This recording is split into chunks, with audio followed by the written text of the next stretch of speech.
Ketua BKM beserta dengan jajarannya, juga yang kami muliakan seluruh jamaah Aidil Adha yang dirahmati oleh Allah Subhanahu wa taala.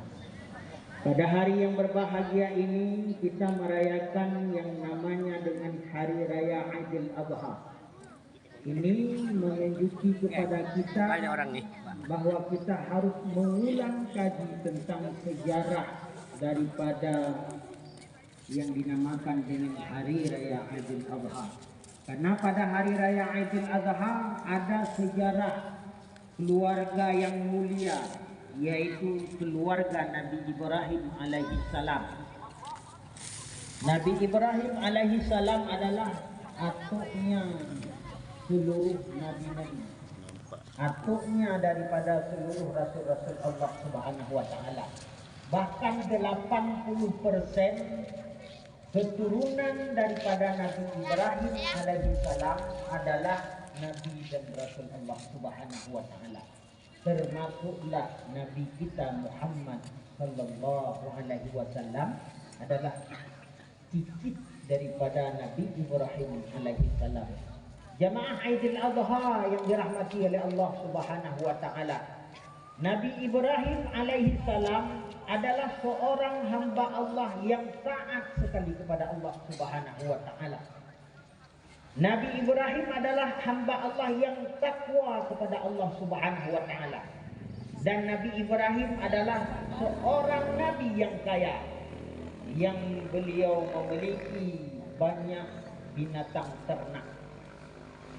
Di salah-salah beliau mengembala daripada binatang ternak, pada satu tempat beliau duduk di atas batu dalam keadaan berzikir kepada Allah Subhanahu wa taala, bertasbih kepada Allah Subhanahu wa taala, bermunajat kepada Allah Subhanahu wa taala.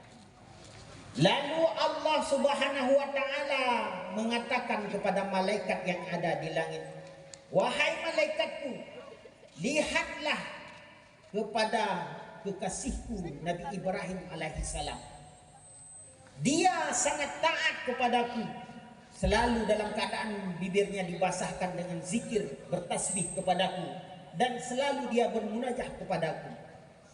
Lalu para malaikat menyahut daripada seruan Allah Subhanahu wa taala, "Ya Allah, Ibrahim alaihi salam wajar-wajar saja dia mampu dalam ibadah, bisa berzikir, bisa ini itu, karena dia orang kaya yang tak perlu apapun, dan dia itu orang yang tidak memiliki keturunan." Masa itu belum ada keturunan Nabi Ibrahim alaihissalam.